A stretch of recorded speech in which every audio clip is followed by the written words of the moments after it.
They say how you begin determines how you end. But what if the way you begin your week could quietly determine the course of your entire life? Here's the truth most people never hear. Successful people don't wait for inspiration to strike on a random Wednesday. They build it methodically every Monday. And it starts the night before. It's not flashy, it's not loud, but it's precise. Every week, they hit the ground with clarity, rhythm, and strategy, while the rest of the world is still fumbling for their coffee. Let me ask you, have you ever started your week feeling like you're already behind? Like Monday arrives, and you're thrown into a race you didn't sign up for? Emails, messages, tasks, meetings. You react, not act. You survive the week instead of directing it. But here's a powerful, underused truth. The beginning of your week is a quiet gateway, and if you use it right, it changes everything. What you're about to hear isn't just about planning. It's not about productivity hacks or morning routines that make you feel like a robot. This is about psychological leverage. It's about taking back control. It's about building a life rhythm that feels right, not rushed. In this video, you'll learn how to begin each week with power, not by doing more, but by doing what matters.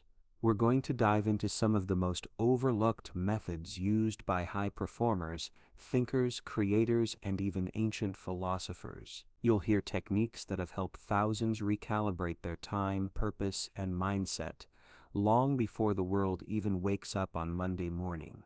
What if I told you Benjamin Franklin used to write down every morning one simple question: what good shall I do this day? Not for show, not for others, but to align his week with his deeper goals. Centuries later, science backs this up. People who set their weekly intentions clearly are more likely to stay on track, stay calm, and feel satisfied, even in chaotic times. But it doesn't stop there. You'll also learn why reactive Mondays train your brain to chase noise, and how to flip that using a 5-minute habit rooted in neuroscience. You'll hear about a strategy Navy SEALs use to reduce overwhelm in high-pressure missions, and how you can use it to start your own week with total clarity. Most people never hear this. They spend their entire lives trying to get through their weeks. But what if you could command your week? What if Mondays stopped being something you dread and became the launchpad of your best work, clearest thoughts, and calmest self? We'll break down a ritual you can use Sunday night or Monday morning to prime your brain. Built on a principle called mental anchoring, we'll explore how a simple audio trigger can rewire your mood before your feet hit the ground, and how reflecting on just 3 questions at the start of the week can increase your clarity by over 60%, according to multiple behavioral studies. You'll also learn something strange but powerful: how starting your week with silence can outperform starting with action. It's something most people avoid, but in that silence, in that space before the noise, is where your vision lives. And here's something else. The most powerful part of beginning your week strong isn't even the beginning. It's the ripple effect. Because once you set a strong tone, your week falls into rhythm. You no longer chase momentum, you create it. But if you miss this window, if you skip this beginning, you don't get that rhythm. You drift, you scroll, you react. And that invisible drift pulls you into a life you never actually chose. You were never taught this. Nobody sat you down and said, hey, here's how to own your week before it owns you. Until now. So if you've ever felt stuck in loops, tired of starting over, tired of feeling like the days blur together, this is your reset button. Not with pressure, not with a long checklist, just a focused beginning, one that pulls you back into alignment. Because every strong week starts the same way, not with a bang, but with a decision. And in this video, we'll walk you through how to make that decision every week. You'll learn the exact steps, the mindset shifts, the overlooked truths that can turn your week into a tool, not a trap. Watch till the end, because what you hear in the next few minutes might just become the one habit that reshapes the next chapter of your life. This is your moment. The clock hasn't started yet. The week is still waiting. So let's begin, not like everyone else does, but like the person you're becoming would. Welcome to Narrative Society. If you find value in this kind of content, don't forget to subscribe and be part of a community that grows with intention, not noise. Now let's begin the week on your terms. Before we talk about the strategies and systems to organize your week, we need to talk about something deeper: your mindset. Because if the foundation isn't solid, everything you build will eventually crack. Most people rush into Monday without preparing their thoughts. They wake up, check their phone, scroll through other people's lives, and react to whatever shows up first. That moment, those first few minutes, silently decide the tempo of your entire day. And once that day spirals into distraction, the rest of the week follows. But what if you chose a different start? What if, instead of reacting, you set the tone, not just with your schedule, but with your mind? This is what successful people do differently. They don't start the week hoping to survive it. They start with a clear intention to win it. They sit down, breathe, and ask, what kind of week do I want to create? Not what the world expects, not what others are demanding, but what you want to build. Intention is quiet. It doesn't shout like emergencies do, but it's the difference between drifting through 5 days and directing 5 days with clarity. And this doesn't require an hour-long meditation or a complicated process. It just takes 5 still minutes. 5 minutes to look inward, not outward. 5 minutes to say, this week, I choose calm over chaos, focus over noise, direction over distraction. Because here's the secret: the brain thrives on direction. If you don't give it one, it will find its own.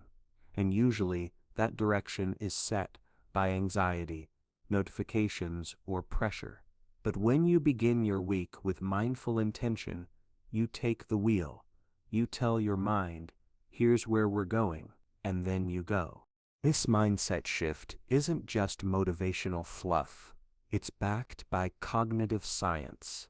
Studies show that people who visualize their week with purpose perform better, experience lower stress, and feel more in control, even when their tasks don't change. Why? Because they've given their brain a filter, a lens to view everything through. Instead of reacting to whatever appears, they respond with purpose. It's like walking into a foggy forest with a compass. You might still have challenges, but you know where north is. That's what intention does. It gives you north. And once your mindset is grounded, you're ready for the next step: reflection. Reflection isn't about dwelling on the past. It's about learning from it, briefly, but wisely. Before you charge into a new week, pause and ask yourself 3 questions. What went well last week? What drained me? What did I learn? These aren't just journal prompts, they're clarity tools, because often we repeat the same mistakes simply because we don't pause long enough to notice them. You don't need to write paragraphs, just a few bullet points, maybe a voice note, maybe a thought while sipping tea. The format doesn't matter. The pause does. When you identify your wins from the previous week, you reinforce confidence. You remind yourself that progress is happening, even if it's small. This is important because your brain is biased toward noticing the negative. You have to intentionally celebrate the positive, or it gets lost in the noise. Next, identify what drained you. Was it a task? A conversation? A habit? This gives you insight into what to avoid, delegate, or restructure this week. You start seeing patterns, Maybe certain meetings leave you tired.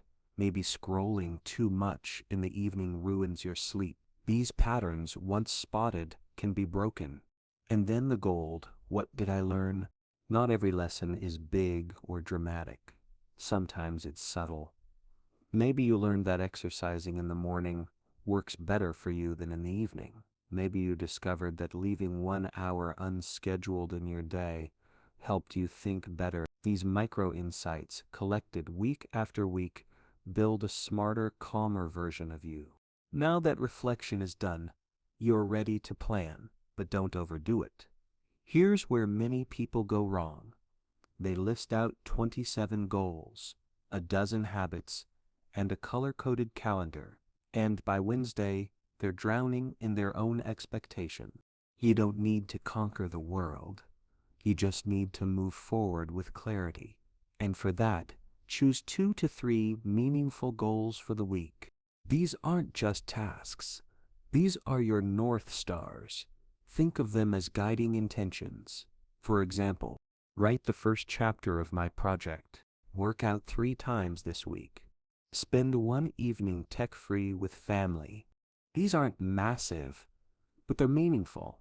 And when you keep them simple, you're more likely to complete them. And that completion builds momentum, because success doesn't come from doing everything. It comes from doing what matters most consistently. And here's a subtle shift that changes everything. Instead of asking, "What do I have to do this week?" ask, "What would make this week feel successful?" That question unlocks clarity. It filters out the noise, and it helps you build your week around your priorities, not your obligations. Now write those 2 to 3 goals down, somewhere visible, on a sticky note, a whiteboard, a wallpaper on your phone. Don't hide them in an app you never open. Keep them in your sight, because what you see, you move toward. Once that's done, connect your goals to your calendar. Where in your week will you create space for them? Don't leave them floating. Anchor them in time, even if it's flexible. Just give them somewhere to live in your week. Otherwise, the urgent will always swallow the important. And one last thing. Let those goals reflect your values, not just your to-do list. Productivity isn't about cramming in more, it's about aligning your actions with your purpose. If your goals pull you closer to who you want to become, then you're on the right path. Because here's the truth, every week is a blank page, but most people walk into it with scribbles from everyone else. Your job is to pause, clear the space, set your tone, learn from the past, and choose deliberately what this week will stand for. Not in a rushed way, not in a forced way, but in a way that makes your time feel like your own again. Because when your mindset is aligned, and your plan is simple but intentional, you don't just have a week ahead, you have a direction. And that direction, chosen with clarity, is how real change begins. Once your mindset is clear and your goals are chosen, the next step is to anchor that clarity into your daily rhythm. But clarity isn't something that stays with you unless you maintain it. That's why you need to build personal practices that bring your mind back to focus, especially when the week gets noisy. There isn't one right way to do this. The key is to find a method that fits you. Some people use journaling. Others sit in silence. Some just hit record and talk into a voice memo. Each of these is a modality of clarity, a tool, a mirror, a way to step back from the rush and see where you really are. Let's start with journaling. Not everyone enjoys writing, and that's okay. But if you've never tried it with structure, you might be surprised at how powerful it is. Journaling isn't about crafting essays. It's about capturing thoughts before they slip away. You don't need to write a page. Sometimes a few lines are enough. Today I want to focus on calm, or I feel overwhelmed, but I know what matters. The point is to give your thoughts a place to land, When they live in your head, they bounce around, unresolved. When they live on paper, they become clear, visible, and manageable. If you find writing slow or frustrating, try voice notes. Just grab your phone and speak. Say what you're feeling, what you're aiming for, what you're avoiding.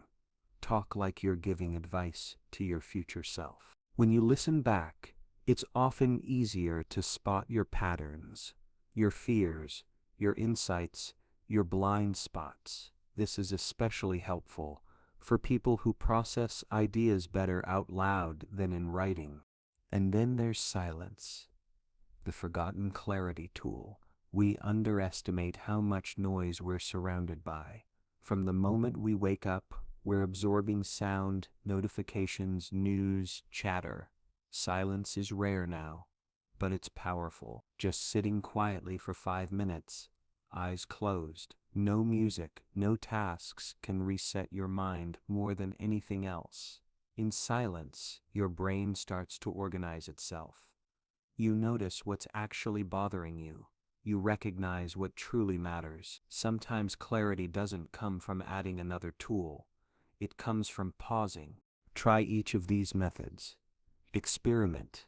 Give each one a few days, then stick with the one that helps you stay connected to your weekly goals.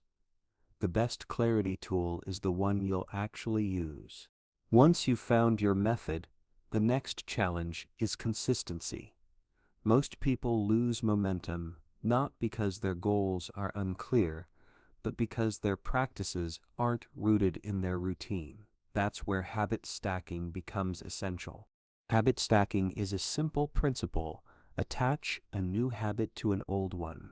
When you piggyback a new behavior onto something you already do daily, you make it easier to stick. It removes the guesswork of when to do it. Think about your current routine. Maybe you make tea every morning. Maybe you check your calendar after breakfast. Maybe you walk your dog or do a quick stretch. Now attach your clarity habit to that moment. If you make coffee each morning, keep a journal next to the machine. As it brews, jot down your main goal for the day. If you shower first thing, take 30 seconds afterward to speak a voice note into your phone. What your priority is, what you're grateful for, what you're building. If you sit down to eat breakfast, use the first few minutes after to review your weekly focus mentally or physically. You're not adding a huge new chore. You're simply tucking a moment of clarity into something you already do. That's the beauty of habit stacking.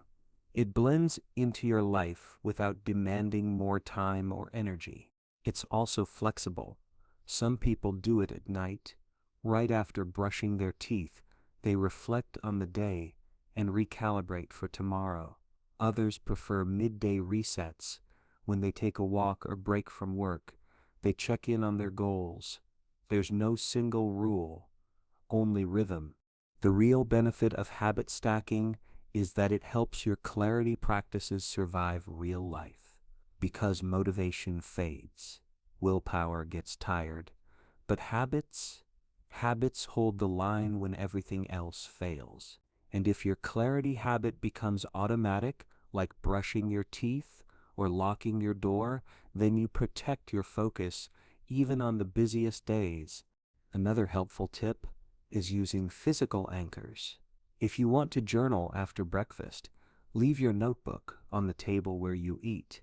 If you want to record a voice note after walking, set a reminder on your phone that pops up just as you reach home. These small cues make it easier to follow through. You can also use environmental design. Change the space around you to support the habit. If your phone distracts you in the morning, leave it out of reach and put your journal on your pillow the night before. That way, when you wake up, the first thing you see is your intention. What you're doing with all this is creating an ecosystem of clarity, not just hoping to stay focused, but building a structure that keeps you focused, one that works in the background of your life. You can even go deeper by combining clarity modalities. Maybe Monday is journaling, Wednesday is a voice note. Friday is 5 minutes of silence. By rotating, you keep your mind fresh. You avoid routine fatigue. You create a rhythm that supports your goals without becoming rigid. Over time, this practice does something powerful. It rewires your identity. You stop being someone who hopes for a good week, and you become someone who builds good weeks. Not because you hustle harder, but because you see clearer. You can also involve others. Find someone who wants to start their week strong too. Share your clarity moments with each other, voice notes, messages, even short check-ins. This creates light accountability and strengthens the habit. Sometimes knowing someone else is also doing the work makes it easier to stay consistent. But even if you go solo, the benefits build fast. Just 1 week of steady clarity can make you feel less scattered. 1 month can change how you approach stress. And 6 months, you'll look back and realize you don't live on autopilot anymore. This is how real change happens. Not through drastic moves, but through steady, small decisions that align your week with your deeper self. And it all begins with 2 steps: finding your clarity tool and embedding it inside your existing life. Because when you do that, you're no longer just reacting to your week, you're designing it. And a designed life is a directed life. It moves where you want it to go. Before we talk about productivity hacks and advanced planning tools, let's return to something simple but powerful. Your energy, the way you feel while you plan your week, matters just as much as the plan itself. Because if your energy is flat, your focus fades. If your emotions are negative, your vision narrows. So what if you could shift your mental state before you even begin to plan? That's where audio motivation comes in.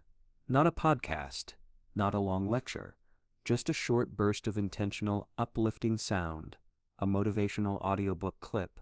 Maybe it's 2 minutes, maybe it's 10. You play it while making your coffee or while sitting down to journal your weekly goals. It's not background noise, it's a primer, a gentle nudge that tells your brain, this moment matters. Why does this work? Because your brain responds to rhythm, tone, and emotional resonance faster than it responds to logic. When you hear a strong voice saying words of purpose, it awakens something inside you. It reminds you that your time is powerful, that your choices shape your path. This isn't about hype, it's about alignment. It's about matching your internal state to the clarity you're trying to build. Try different voices, different styles. You might prefer Mel Robbins' urgency, or Jay Shetty's calm, or something completely unknown. Find one that lights something inside you. Save a few clips. Play one each Monday. Let it mark the shift. The moment you stop drifting and start designing your week. Pairing audiobook motivation with your planning ritual builds consistency, and it brings feeling into your focus. Because information alone doesn't move you, emotion does. Now that your mindset is warmed up, your goals need structure. That's where micro-action steps come in. Too many people plan their week with vague intentions. Write the report, eat healthier, exercise. But those phrases aren't actions, they're categories. They give your brain no clear direction. And when the moment comes, you hesitate, you procrastinate, you forget, and the week slips away. Micro-action steps fix that. They break each goal into tiny, concrete actions. Steps so clear and small that they feel manageable, even on tough days. Let's say your weekly goal is to write a chapter for your book. A micro-action would be open document and write the first paragraph by 10 a.m. Monday. Or if your goal is to exercise 3 times, your action might be set out workout clothes before bed Sunday night, walk 15 minutes after lunch on Monday. These steps are small on purpose, Because small actions don't trigger resistance. They don't overwhelm. They invite you in. And once you start, momentum builds. That's the beauty of it. Motion creates motivation, not the other way around. Start by taking your 2 or 3 main goals for the week. Write them down. Then, under each one, list 2 to 3 micro actions. Schedule them into your week, like appointments. Make them visible. Put them in your planner, on your phone, or on your fridge. This is how big goals become real, by turning vision into movement. And to keep this system alive, you need one more piece: a cue and a reward. This is one of the most overlooked secrets of sustainable routines. Every habit needs a cue, a signal that tells your brain, now is the time, and it needs a reward, something small that makes the brain say, that felt good, let's do it again. Let's say your cue is coffee. Monday morning, you brew it, sit down, and that smell becomes the signal. It tells your mind, it's time to plan. You pull out your journal or your notes. You reflect. You list your micro actions. You listen to your audiobook clip. Then you give yourself a reward. Maybe it's a 5-minute walk outside. Maybe it's a quiet scroll through your favorite quotes. Maybe it's a piece of chocolate. Guilt-free. The reward doesn't have to be big. It just has to feel good. That's what locks the habit in. That's what makes your brain associate the planning moment with pleasure. The pattern becomes simple, even ritualistic. Cue, plan, reward. This cycle builds trust with yourself. You start to look forward to planning. It doesn't feel like a chore. It feels like a gift, a sacred pause, a moment that belongs to you. And here's the deeper benefit. When you design your week this way, you're not just managing time. You're managing your relationship with time. You stop resenting Monday. You stop feeling like the week controls you. Instead, you begin to feel grounded, capable, even excited. Audiobook motivation gives your mind a spark. Micro actions give your goals traction. Cue and reward create a rhythm that sustains all of it. And the more you repeat this process, the less it feels like effort and the more it becomes identity. You are no longer someone who hopes for a good week. You become someone who builds one, deliberately, with intention, with tools that fit your style, and a system that honors your time. Because the truth is, clarity is not just about what you want to do. It's about how you prepare yourself to do it. The human brain craves patterns. It resists randomness. That's why new habits often fail. They don't have anchors. A plan written without a pattern is easy to ignore. But a plan tied to a cue becomes automatic. It doesn't need willpower. It just happens. Think about your Monday morning. What do you already do without thinking? Maybe you make a cup of coffee. Maybe you sit in the same spot, open your laptop, check your messages. These small, regular acts are perfect cues. They are triggers waiting for meaning. When you attach your weekly planning to one of these cues, your brain links them. Coffee no longer just means caffeine. It means intention. Sitting at your desk no longer means just starting work. It means shaping your week. The cue becomes a silent partner. It reminds you without speaking. Choose a cue that always happens. It should be stable, predictable, something that already exists in your routine. Don't create new rituals. Attach to the ones that are already living in your week. That's how habits become invisible and automatic. Once the cue is set, give your brain a reason to keep coming back. That's where the reward comes in. It doesn't have to be big. It just needs to feel like a win. After your weekly planning session, Give yourself 5 quiet minutes. No rush, no demands, just peace. Let your brain feel the satisfaction of completing something meaningful.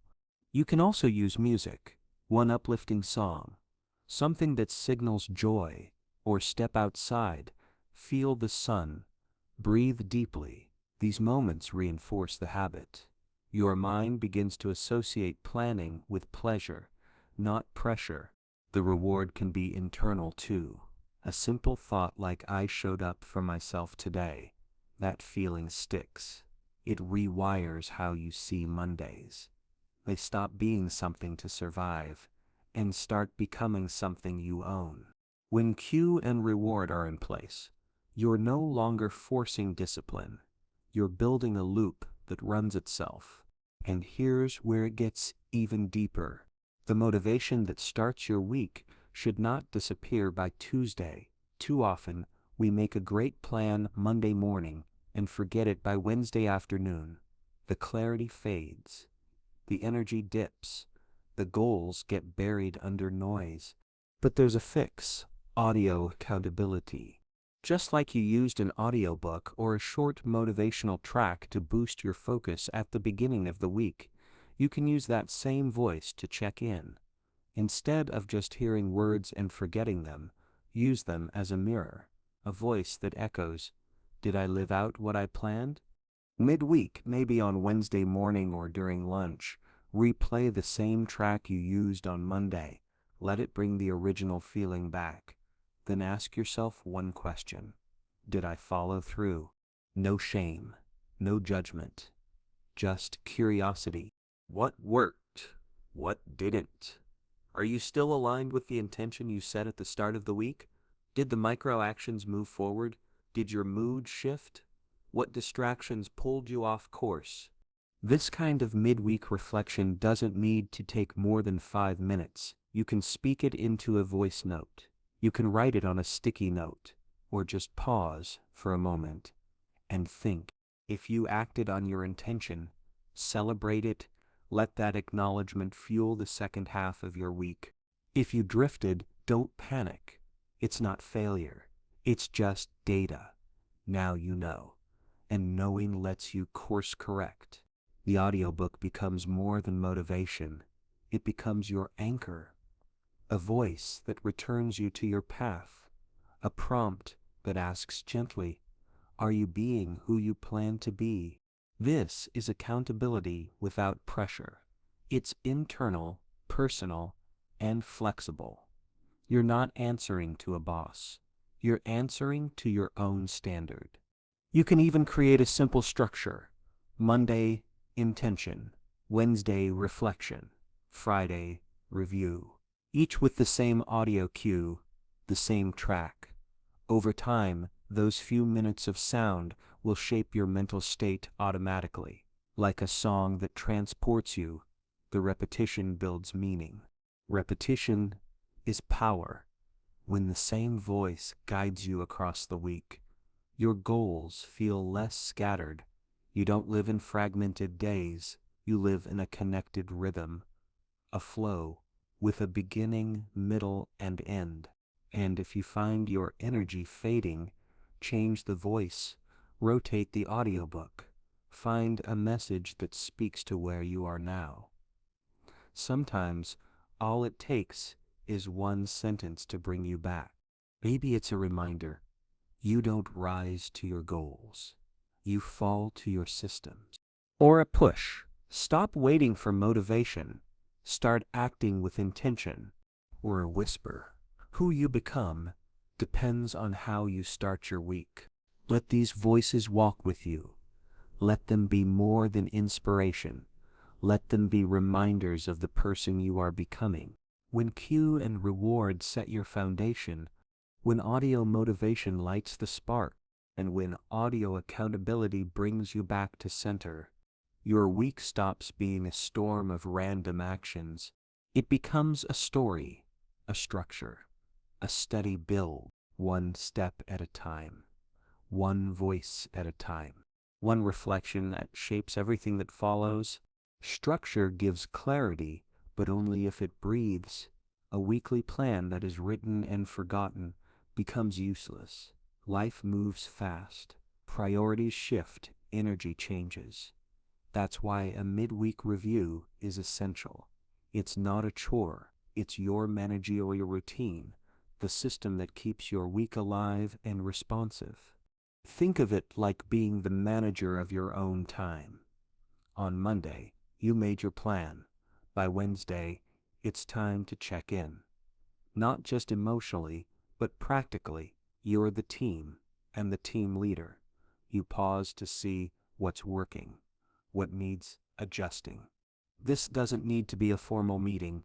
It can be 10 minutes with your journal or a walk where you think out loud.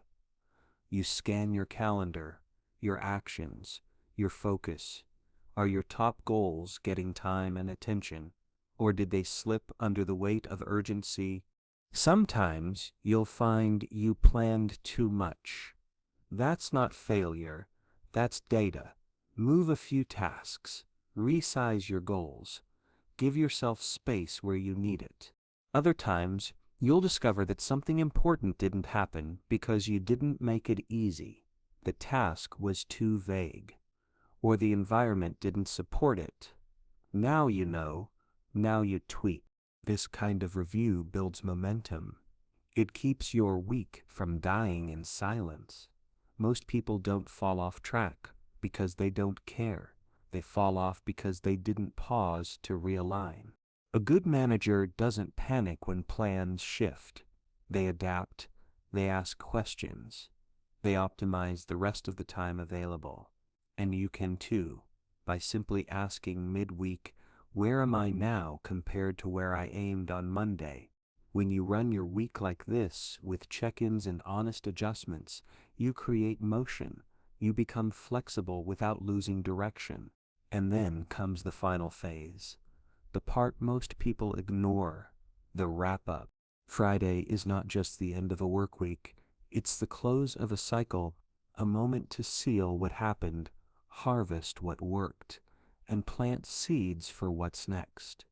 If Monday is ignition, Friday is reflection. Take time to look at your actions. What did you complete? What felt meaningful? What surprised you? Write down at least one win, no matter how small. Let your mind feel the success. This anchors the week with positivity. Then look at what didn't get done. But don't label it failure. Ask yourself, why didn't it happen? Was the task unclear? Was your energy low? Did something more urgent take over? Understanding the why is more important than checking every box. This is where learning lives. Every missed task carries a lesson about time, energy, or clarity. Next, prepare your next week's seed. Not a full plan, just a whisper, a single note that says, here's where I want to begin next time. This could be a post-it on your desk, a line in your notebook, a voice note to your future self. Why do this on Friday? Because your future self deserves support. Monday shouldn't start with chaos. It should start with a spark, a thread carried over from the week before. That's how you bookend your week with intention. You can even set a small ritual around this Friday closeout. Maybe you play the same song each time, or light a candle, or sit in your favorite chair. Let the action feel sacred, a signal to your brain that you're not just drifting. You're designing. This closing moment also gives you closure. Instead of leaving work unfinished and thoughts scattered, you contain the week. You declare it complete. That sense of psychological ending creates rest. Your mind can relax over the weekend without loose ends spinning in the background. And if you want to go even deeper, share your wins with someone, a friend, a journal, a voice memo. Saying it aloud gives it weight. It makes the invisible visible. You don't need to have done everything. You just need to be awake to what happened. Over time, this Friday wrap becomes a mirror that shows you your patterns, your progress, your mindset, the highs, the lows, and the choices in between. The more consistently you do it, the more it becomes identity. You no longer wait for the week to carry you. You carry it. Your managerial routine, midweek adjustments keeps your ship on course. Your Friday reflection, closing the loop, keeps your growth alive. This is how you stop living in reaction. This is how you lead yourself. Not just for 1 week, but again and again, in cycles of clarity, in seasons of change, with habits that anchor you, and a mindset that always begins with choice.